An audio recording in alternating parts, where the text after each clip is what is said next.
Men, heed this warning.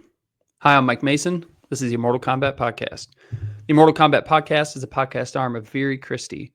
Very Christi is a Catholic lay apostolate devoted to help men attain the full stature of Christ by growing strong in mind, body, and spirit. If you'd like to learn more about our work, you can check us out online at verychristi.com or stjosephsociety.org. All right, gentlemen, it is Lent 2025, day 27.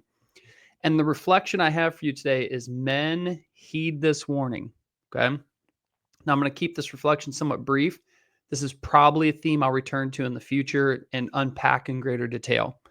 But the reflection came about because I was having a discussion with my students today, and we are reading a book called The Three Conversions of the Interior Life, as you can see there, by Father Reginald Garrigou-Lagrange. Now, Father Garrigou-Lagrange is my hero, my theological hero. I love him.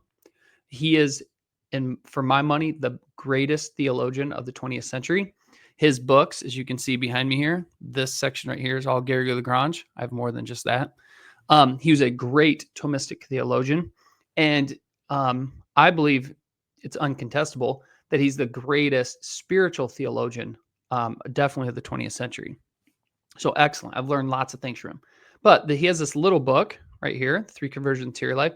He has a 2-volume set that's much bigger. I have volume 2 right here. Volume 1 is at work because I've been working through that with some things. But we are talking about in class progressing through the spiritual life. And I want to pass along some of the fruit of that discussion to you guys and give you something to think about as you go into the weekend. All right. Biologically speaking, human beings pass through childhood, which is about from 0 to 12, adolescence, let's say 13 to 20, 22, somewhere in there, and then adulthood, 22, 23, whatever, on to death, okay? Biologically speaking, human beings have no choice but to progress through these stages. Unless we do something to interfere with it, you are going to go from childhood through puberty, adolescence, and right into adulthood. No choice in the matter. Moral theologians like Servais Pinckaers argue that there are also 3 stages of moral development. Okay. So the first stage would be stage of disciple. That's kind of like the stage of childhood biologically. Then you have the stage of progress. Okay. This would be the second stage, which corresponds to adolescence. And then the third stage would be that of perfection or proficiency, or however you want to call it. Okay. Perfection and freedom, those sort of things. What Father Pinckaers argues is that the moral progress through the 3 ways is not guaranteed. Because morality has to do with the will, we have a choice in whether or not we will grow up morally. So though our bodies are going to grow up, our morality, we're not guaranteed to grow up. There are men that can be stunted in their moral development. They can be 40-year-old they can be guys with 40-year-old bodies, and they're moral boys. This is a real possibility. And unfortunately, too many men in our society fall into this trap. Now, in the spiritual life, there's also 3 ways. The purgative way corresponds to spiritual childhood. The illuminative way, spiritual adolescence. The unitive way, spiritual adulthood. We also must grow through these 3 ways in order to become saints, and God wants to do that. Now, all 3 of these stages, to move from one stage to the other, there has to be a crisis. Now, why is that? To get anyone to move or change anything, you have to motivate them with a carrot or a stick. So to get someone to do something, you have to either dangle a carrot out in front of them for them to get after, or you got to whack them with a stick to make them move. Okay. If God wants us to make progress morally and spiritually, he has to stir up in us something to get us to move to the next phase. These are crises that God permits to come into our lives to move us to the next stage. There's a crisis that leads to the first conversion morally. There's a crisis to the second stage and a crisis to the third. Spiritually, the same thing. People who are late life converts like myself. I'm a Catholic convert in 2013, convert to Christianity when I was in college in 2004. I had to have a crisis in my life to motivate me to make a change. As you grow in the spiritual life, crises have to come in. And some of you guys may be familiar with the dark night of the senses, or heard of the term the dark night of the soul from St. John of the Cross. These are crises that God permits to come into a person's life to get them to move and grow up spiritually. Okay, what does that have to do with Father Gregory Lagrange? He's talking about these three conversions in these texts, and he discusses how the moral and spiritual maturity has to match biological. All right, and I want to read you what he says, and I'll give a few brief comments. He says this. This is childhood to adolescence. The law of nature so ordains that the transition from childhood to youth must follow a normal development. Otherwise, the subject will assume a positive bias to evil, or else he will remain a half-wit, perhaps even a complete idiot for the rest of his life. He who makes no progress loses ground. Children run off a pain-pleasure principle. Okay, children like pleasure, they try to avoid pain. When you move into adolescence, a change has to take place where the person starts to grow up.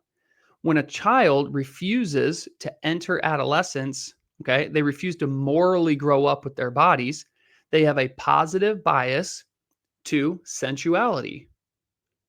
Now, the problem with that is a 6-year-old who has a bias to sensuality eats too much chocolate, gets a belly ache, and maybe gets sick.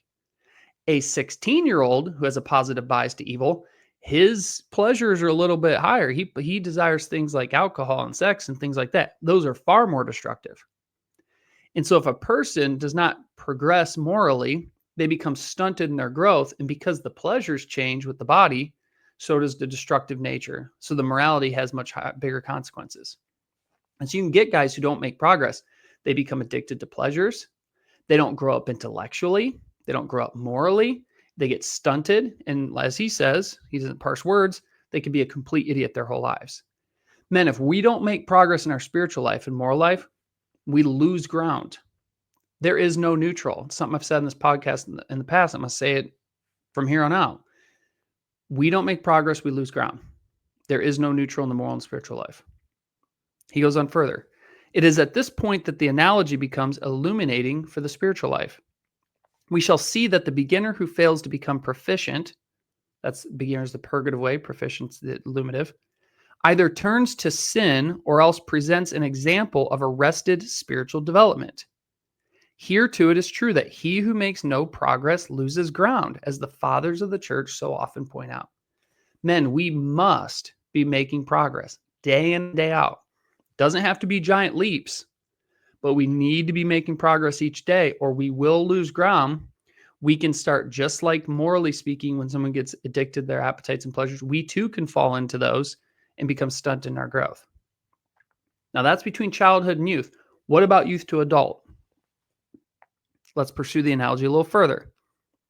If the physical and moral crisis of puberty is difficult transition, the same is to be said of another crisis, which we may call the crisis of first freedom, and which occurs at the stage where the youth enters manhood about the age of 20. The young man, having now reached his complete physical development, has to begin to take his place in social life. It will soon be time for him to marry and to become an educator in his turn, unless he has received from God a higher vocation still. He has priesthood and the priesthood and religious life in mind, because those are higher callings in marriage. Many fail to surmount this crisis of first freedom, and like the prodigal son, depart from their father's house and confuse liberty with license. Here again, the law ordains that the transition must be made normally. Otherwise, the young man either takes the wrong road or else his development is arrested and he becomes one of those on whom it is said, he will be a child for the whole of his life. Men, we have a culture filled with guys, males, adult males, who are not men. There is a tragedy within the church. We are not preparing the teenage young men that we work with to be prepared to assume the responsibility of full manhood earlier in life or at all. Guys, the stage between childhood and adolescence at 12, 13, 14, our boys must make that transition into adolescence well. And we older men in the church have to help them do it. Whether it be priests, fathers, we have to help these kids make that transition. Adolescence, we need to change our mentality about this. This is not a time for goofing off and sowing our wild oats. Adolescence is a preparation time for a vocation. And men, if we are going to help guys do this, we have to be invested in them. Is our mindset in the church, as the mindset in each one of you, I'm preparing my son to be ready to take on the responsibilities of marriage early in his 20s. Now, maybe he won't find the right girl. Maybe, okay, let's set all that stuff aside. Is he being prepared for that? How intentional are we being with young men? Because what Father Gary Lagrange warns us about here, if we don't do this well, these guys could be a child their whole lives. Kids who sit around and drink Mountain Dew and play video games, and they sit on their cell phones 7 hours a day, and they just pleasure themselves all day long from start to finish, are in danger of being children forever. Guys, this crisis of growing up morally, okay, this window between adolescence and adulthood, it closes. It closes. If a guy's gonna put off him growing up until his late 20s, early 30s, there's a chance he's never going to do it at all. And we need to start challenging young men to do this. We as older guys need to sit across them and lovingly challenge them for an apprenticeship in male spirituality. Father Gary Lagrange goes on with this. The true adult is not merely a young man grown a little older. He has a new mentality. He is preoccupied with wider questions, questions to which the youth does not yet advert. He understands the younger generation, but the younger generation does not understand him. Conversation between them on certain subjects, except for a very superficial kind, is impossible.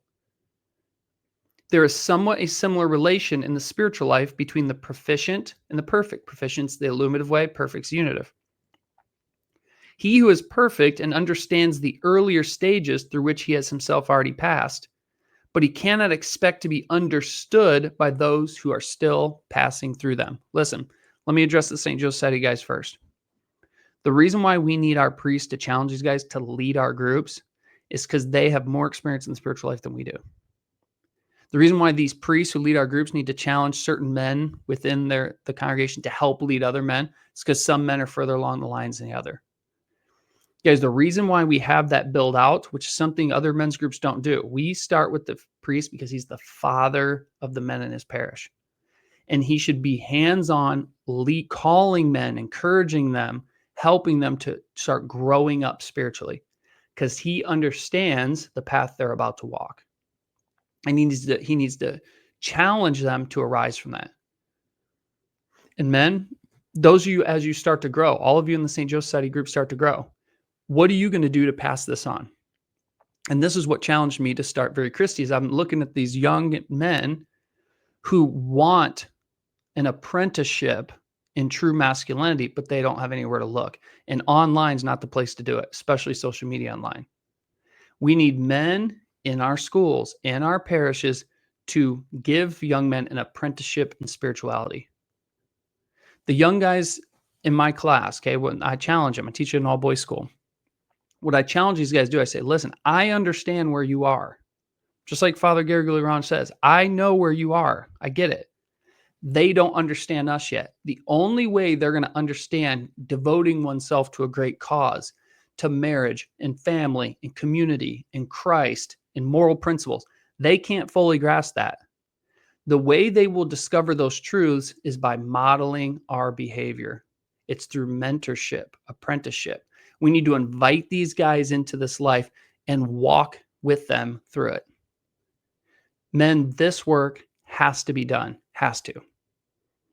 I'm not going to sit here, and I think a lot of you guys listening aren't here. We're not going to sit here and watch our church die, watch our communities die, and keep trying the same old, tired old task ways of evangelizing men and bringing them along. We need discipleship. Jesus Christ surrounded himself by 12 good men and changed the world. St. Joseph Society, let's get our Christ, right? Our persona Christi, our priest. Surround yourself with good men, raise them up. Let's change your community.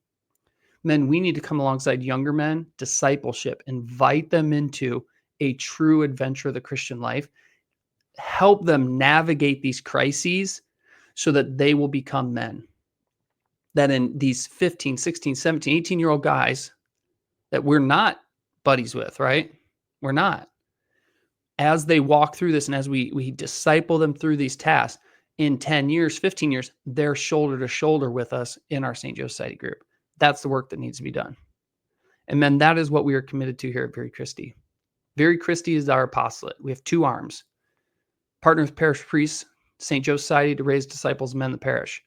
Very Christi, partnering with laymen to raise disciples, young men in their life.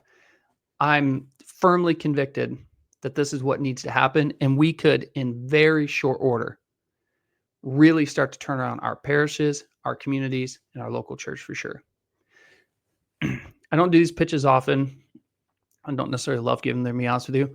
But if you guys want to support this work, one, get involved with one of our groups, reach out to us through the contact button if you want to establish these. If you're able and willing to become a monthly supporter, it would help us a great deal to help push this stuff out. So if you like what you're hearing, this is the kind of mission you want to be a part of, I invite you to be a part of it. So guys, awesome stuff today. I hope that was helpful for you and encouraging.